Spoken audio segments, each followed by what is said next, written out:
Isang mapagpalang araw mga kapamilya and welcome back. Narito ang mga dapat nating pakaabangan sa FPJ's Batang Quiapo.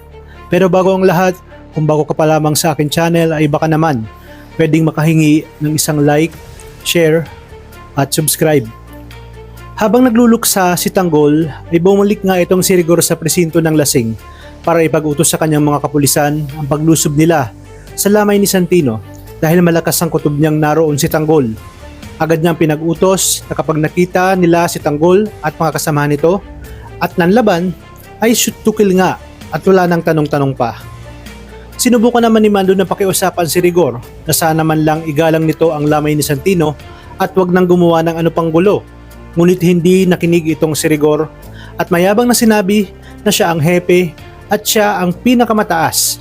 Walang sino man ang pwedeng sumuway sa kanya. Kaya naman agad na hinaras ng kapulisan ang mga tanod na humaharang papasok kasama si Kong Mojica. May tinulak, sinuntok at pwersahang pinaalis. Habang sa loob naman ng lamay ay may nagmadaling magbalita kay Tanggol na nasa labas na si Rigor. Mabilis na naglagablab ang galit ni Tanggol at buo ang kanyang loob na harapin at tapusin na itong si Rigor. Ngunit agad siyang pinigilan ng mga kasamahan. Sinabi na maraming inosente ang madadamay at mas lalong lalala ang sitwasyon kung susugod siya. Ngunit hindi pa rin mapigil ang galit ni Tanggol dahil para sa kanya, si Rigor ang dahilan ng lahat kung bakit nawala si Santino. Habang si Rigor naman ay papasok na sa loob ng lamay, galit na galit at handang manakit. Sumigaw siya na ilabas na si Tanggol. Ngunit bago pa man siya tuluyang makapasok ay sinalubong na siya ni Marites, sabay sampal at sinabing walang karapatan itong si Rigor na magluksa at pumasok doon. Dagdag pa ni Marites na wala na talagang pinipiling lugar si Rigor dahil kahit pati sa lamay ni Santino ay nagawa pa nitong maghasik ng gulo. Nanginginig sa galit si Marites habang ipinaglalaban si Santino na mabigyan ng payapang burol.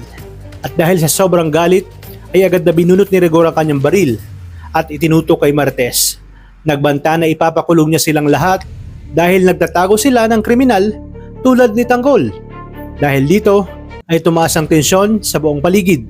Sa kabilang banda, malapit na si Tanggol kay Rigor at gustong gusto niya nang tapusin ang laban. Nakiusap sa kanya ang kanyang papang si Ramon na marami pang pagkakataon upang magkaharap sila ni Rigor at bigyan na lang daw nila ng galang ang burol ni Santino. Kinakailangan paghandaan ni Tanggol ang susunod nilang pagharap na sinundan naman ni Tinding at nakiusap rin na makinig na lang ito sa kanyang papang si Ramon. Kaya naman bago pa sila magpang-abot ni Rigor ay tahimik silang dumaan sa likod upang hindi na lumala pa ang sitwasyon. Ang pagkawala ni Santino ay hindi lamang nag-iwan ng sugat sa kanilang pamilya, kundi nagsilbing mitsa ng mas malalim na hidwaan ng konsensya, kapangyarihan at paghihiganti. Sa pagpasok ni Rigor ay wala nga siyang nakitang Tanggol kaya napahiya sa lahat ng naroon. Pinigilan siya ni Mando at pinalabas, ngunit nagkaroon ng komisyon dahil pakiramdam niya na naman ay pinapakialaman siya ni Mando. Dito na nagkaroon sila ng pagtatalo na nauwi sa pisikalan. Di naman pumayag si Marites na basusin na lamang ni Rigor ang burol ni Santino kaya agad na pumasok ang mga tanod para damputin ang saksakan ng yabang at tila nasisiraan na ng bait na si Rigor. Galit na galit namang tumawag si Roberto at hinahanap itong si Rigor dahil sa mga oras na yon ay kinakailangan nila ang kanilang tuta dahil sa kaguluhang nangyayari sa City Hall. Talagang kapanapanabik ang mga susunod tagpo sa teleseryeng ito. Kaya naman tuloy-tuloy ang pagsubaybay, ito lang sa numero 1 teleserye ng Sambayanan. Maraming salamat sa inyong panonood. Pagpalain tayong lahat, kapamilya.